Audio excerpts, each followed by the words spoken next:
Hello, I am Jake Collins, and this is the fourth in a short series of commentaries I'm doing on He-Man and the Masters of the Universe. And here we are with the Rainbow Warrior, an episode that's interesting for a couple of reasons. As I've mentioned before, it's interesting because it's a deliberate attempt to rectify the fact that Queen Marlena's been overlooked for any really interesting role in the series, doing anything really cool or really significant in any episodes, and she certainly does things that are both cool and significant in this episode, so it's a successful attempt to rectify that situation. And it's interesting for me personally, this episode, because it's one of the season 2 episodes that I remember watching when I was very small, and I could have given you a basically correct summary of what happened in this episode before I had any videos, DVDs, just from my own memory of being 5 or 6 years old and watching it. There are some other bits of season 2 that I remembered quite well, but the only other full episode I could have given you a pretty decent summary of, apart from this one, is Not So Blind, which I'm also going to be doing a commentary on, for nostalgic reasons. This opening scene with Skeletor, Trapjaw, and Beastman is very wittily written about Skeletor's history of failures to capture Grayskull and the palace. Trapjaw and Beastman aren't really listening to him, they're busy watching the Royal Guards joust, and Skeletor's rather annoyed about that. Skeletor as a villain is, I think, the greatest villain of the 80s, or certainly one of the greatest villains of the 80s cartoons. Maybe my single favourite greatest villain would be Mum-Ra, but I think Skeletor is greatest in that he fits the best into his cartoon, his own cartoon, and is really cool as well. And I do feel that he does manage, Skeletor, to bridge the gap between being funny and being threatening better than any other villain in anything ever. And it's something that is attempted to be done with a lot of villains, make them funny and genuinely threatening, genuinely frightening. But it doesn't usually work. They go too far one way or the other. And Skeletor, even though they do up the comedy factor with him during the course of the series, I don't feel he ever becomes too humorous not to be genuinely scary and evil anymore. And that's a delicate balance to perfect, and He-Man writer certainly did it, and Alan Oppenheimer certainly did it in his performance. So that's a real great achievement for Skeletor as a character, and everyone involved in creating the character. It also means, I think, that you can take Skeletor to pretty far extremes one way or the other, and it won't spoil the character. In the movie, they take him to very much extremes of evil and sinister and ruthlessness, and that is not at odds at all with what we know of him from the cartoon.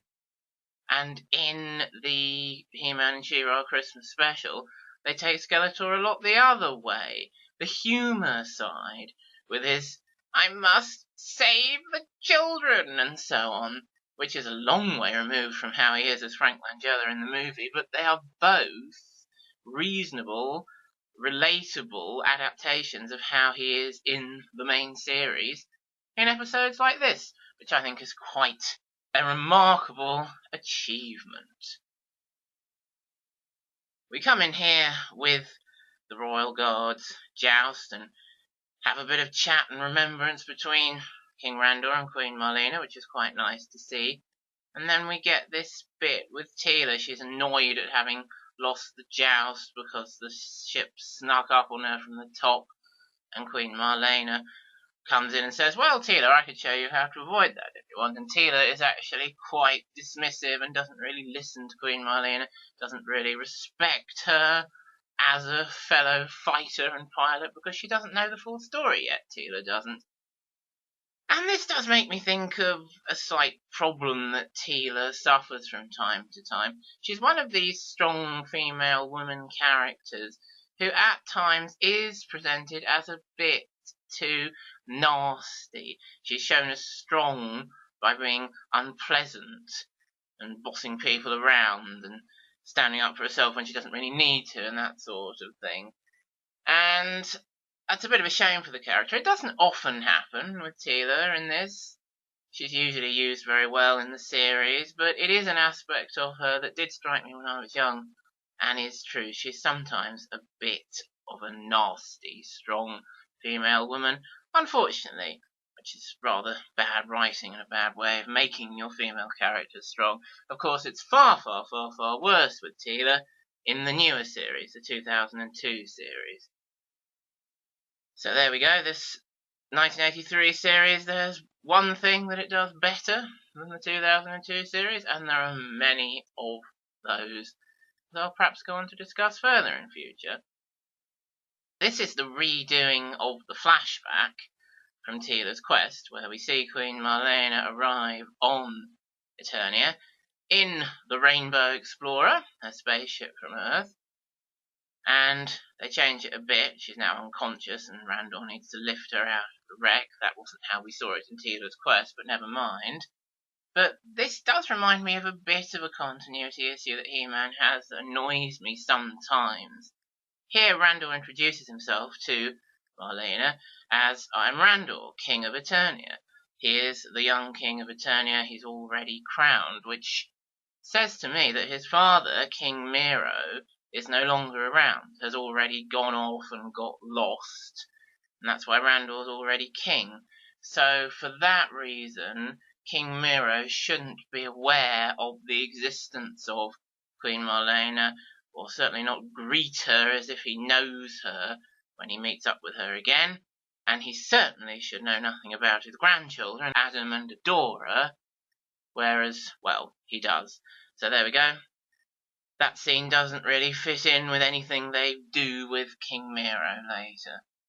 There we are, just a little niggle that annoys me slightly, but I suppose for convenience sake, it's easier just to have Queen Marlena lands there and Randor is already the king, and then when we meet King Miro, he knows that Marlena and Adam and Adora exist, because it just saves time and expose. I guess we can forgive them for that in a 20-minute children's cartoon. Another thing that struck me about Teela while watching this episode is how I was saying that He-Man has a lot of different source material coming at it from a lot of different directions on a previous commentary, and Teela is very much a stark example of that. The action figure is conceived as kind of the counterpart to Evil Lyn, not just in looks, but in powers and in good and evil. Teela was the warrior goddess of good, and Evil Lyn the warrior goddess of evil. And that hasn't translated to the series at all, really. Teela's the captain of the Royal Guard. She's not a warrior goddess in any way. She doesn't have, which the figure has, and you can see her using in the Ladybird books and things, the Cobra Scepter. She's really quite far removed from the original Mattel concept for Teela here in this series, but she is important to the He-Man and the Masters of the Universe TV series mythos as a whole, not only as Man-at-Arms adopted daughter, captain of the Royal Guard, Adam's future wife, future Queen of Eternia, but she's also, as everybody knows, the Sorceress's biological daughter, and she has a big part to play in the future of Grayskull and Eternia. So Teela's still just as significant a character as Mattel envisioned, but very different in the details, as it turned out in the cartoon. Perhaps the character, it might be fair to say, that's most different from any original ideas from Mattel and source material and things in the whole show. An interesting thing about the newer 2002 series is that they do give Teela her Cobra Scepter as her weapon that she has the whole time, but she doesn't use it like the original Mattel concept states. It doesn't give her the power to talk to animals or anything like that. She just uses it as a weapon. A kind of bow staff, as it were. So they went out of their way there to give Teela the look of the old source material, but she's much more like the 1983 Teela in terms of her role in the show, and, as I say, she's overly nasty and unpleasant to try and make her strong. And perhaps we'll talk more about that in a couple of commentaries I do for the 2002 series. Here's the scene where Queen Marlena really stamps her authority on the episode. We've seen this lieutenant of the Royal Guard in a few episodes. He's the spokesperson for the Royal Guard. He's in charge now that Teela's been captured. And he comes to Queen Marlena as the last remaining person above him who he needs to consult. And Marlena's straight into action here. Get every man aloft in every ship we have. Bit sexist of you there, Queen Marlena. I'm sure some of the Royal Guard are women. Get every man and woman aloft in every ship we have. And wait for the lead ship. What's the lead ship? Well, of course, it's going to be Marlena herself in the Rainbow Explorer. And that's very much what I remembered from when I was little watching this episode. Marlena flying around, kicking some butt. Everyone's like, whoa, who's that incredible pilot? And then the reveal comes at the end, and I could have described this in perfect detail for you. Everyone goes, Your Majesty, Your Majesty. And He-Man nearly gives himself away by saying, Mother. But no, he stops himself just in time. And I liked that when I was little. And I like it now, because it reminds us, of course, that Adam and He-Man are very much the same person, emotionally, as well as philosophically. And I think that's a pretty effective piece of television, a pretty effective slip of the tongue from Adam there. Nearly calls Queen Marlena Mother in front of everybody, because he too is surprised by the fact that Queen Marlena can kick butt, because it is true, she has been underused in the series so far, and she deserves this chance to go up in the Rainbow Explorer, lead the Royal Guard into action, and have her moment of glory. So that's good that she gets it. It's not really something that happens in the new series. I was saying on a previous commentary how the trouble of Queen Marlena getting underused and just saying mom stuff, and they don't really know what to do with her, does continue in the 2002 series. And it doesn't really get rectified at all. They kind of give her a mini adventure in some caverns in one of the Snake Men episodes, and that's the closest she gets to doing anything exciting. Battle Cat finds her by remembering where they used to play as Adam and Cringer when they were young, which is quite nice. But yeah, that's the best thing I think Marlena gets to do in the new one. So yeah, this is the best Queen Marlena episode ever in any version of He-Man. Either version of He-Man. Any version of He-Man with Queen Marlena in it, I suppose. This is a plot convenience. Skeletor says to everyone here, You'll forgive me for chaining you up outside, but I don't want you to see my secrets inside Snake Mountain. Normally he'll take people prisoner inside Snake Mountain quite happily, but of course it's so that everyone can be standing there and Queen Marlena can release Adam quickly, sneakily, before she goes off and starts the main bit of fighting, so that he can rush off and turn into He-Man. And she couldn't have done that if they were all captured inside Snake Mountain. But there we go. I won't object to it. It's necessary for the episode. Works pretty well. And speaking of He-Man, of course, this is one of those episodes with more Adam than He-Man, as I was talking about in a previous commentary. And we have to wait until the final third of the episode for He-Man to turn up. Indeed, he hasn't even quite done it yet.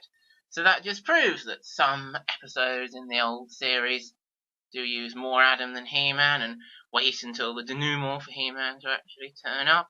And sometimes that's a very appropriate thing to do. And in this episode, that indeed is the case. We haven't needed He-Man so far, practically, all from a story point of view, or a theme point of view. But here he comes. There she goes. Queen Marlena frees Adam with her lasers. And we know we're going to get to see some He-Man because, of course, we want to see some He-Man now that we're getting towards the end. But this is the right time to bring him in. It's not too late, even though it is quite late. These robots that Skeletor is using here, I always remembered them as Horde robots. Horde hover robots, but actually they're only used once or maybe twice in the She-Ra series by the Horde, it turns out, and Skeletor uses them more often, so that was a bit of a misremembrance from me. They do look like, are designed in the same vein as Horde troopers, with the helmets and the yellow eyes and the red bits on the front. They're just kind of smaller, floating Horde troopers. I suppose they were adapted into the Horde trooper design later on. So perhaps that's why I associated them a bit too much with She-Ra, which is quite an interesting point I discovered when I came back to the DVDs. Of course, the reason that Skeletor is using the robots, the hover robots here, to pilot his war sleds is that Queen Marlena and the Royal Guard on their Sky sleds need to be able to blow them all up, kill them. And that's what happens in He-Man and She-Ra. You can't kill living creatures, but you can do anything you want to robots, destroy them in any way you like or seems pertinent at the time, and morally, that's absolutely fine. He-Man can do things to robots on screen that he can't do to people or living creatures of any kind. He can't punch and kick and attack directly in that way people, but he can robots, and he can kill and destroy robots, as indeed we saw in Like Father, Like Daughter, when he and Battlecat dismantled the army of robots. They couldn't have done that if they were living Serpentoids, which is quite an interesting point, and it provides an opportunity for a bit of cross-referencing with the Mummy the Animated Series again. I was saying in that how Alex O'Connell, my other favourite action hero, as well as He-Man, although I do feel quite differently about the pair of them, can not really punch people or even undead mummies. The only thing he ended up punching was the Scarab, which wasn't a robot, but was enough not a person for Alex to be able to punch it, it seems. And yeah, very much the same with He-Man. He can punch things that aren't people. And I guess that's okay artistically and practically as a line that He-Man can't cross. But I think they do take it a bit far in She-Ra with the Horde troopers, which obviously aren't supposed to be robots in the first place. They're supposed to be people. But then they decide, after a few episodes, that the Horde troopers are all robots, so that She-Ra can destroy them, and Hordak can destroy them, and it won't matter because they're only robots. And I think that's extremely dodgy, really, once the robots become very self-aware and very sentient and have consciousness of themselves and perhaps should have earned themselves souls by that point. There's a particular scene where a Horde trooper is begging Hordak not to destroy him, begging for his life, his artificial life, if you will, and Hordak just blows him up and laughs. Ooh, that's dodgy. I don't think you should be able to get away with that. Of course, Teela's learned a lesson here. The mysterious pilot has shown her how to get to a ship that's on top of you. And here's the big reveal. Who did that wonderful maneuver that Teela's so jealous of, or very much impressed by? Marlena, my queen. And here's this bit. Your Majesty, Your Majesty. He-Man almost gives himself away. Your Majesty. Always remembered that perfectly, and it is indeed an excellent part. And now Teela's prepared to listen to Queen Marlena. to compare notes about moves on Sky vehicles, and rightly so. And here's this very significant bit, of course, where Adam's like, well, why did you free me and no one else? And Queen Marlena's like, well, I didn't have time for everyone, so I freed you, because I knew you knew what to do. And Mother always knows her son and what he's capable of. Pretty clearly telling Adam and us there that Marlena knows that Adam is He-Man, and indeed, that's true, she should, because mothers always know. And that's something they did seem to be continuing with in the new series. In the first episode of the 2002 series that I saw, Orko's Garden, when everyone's finally released from evil seeds, evil plants, and Adam's sneaking off, and Marlena says to him, be careful, Adam. I think, they're doing that in this new series. But that's kind of the only reference there was in the end. But there we go. It was in there. This moral segment is a little unusual. It contains Queen Marlena and Teela, two very important characters in the episode, but neither of them address us directly. It's the two of them having a conversation about how old people and young people can learn from each other. And that works pretty well. Queen Marlena's going to teach Teela to fly the rainbow, as long as Teela teaches Queen Marlena to fly the Sky Slode. And that's not a continuity issue. Queen Marlena hasn't flown a Sky Slode in the series so far, because, indeed, she has been underused. And there's an end to that episode and this episode commentary. So hopefully you'll join me again next time for a commentary on The Greatest Show on Eternia.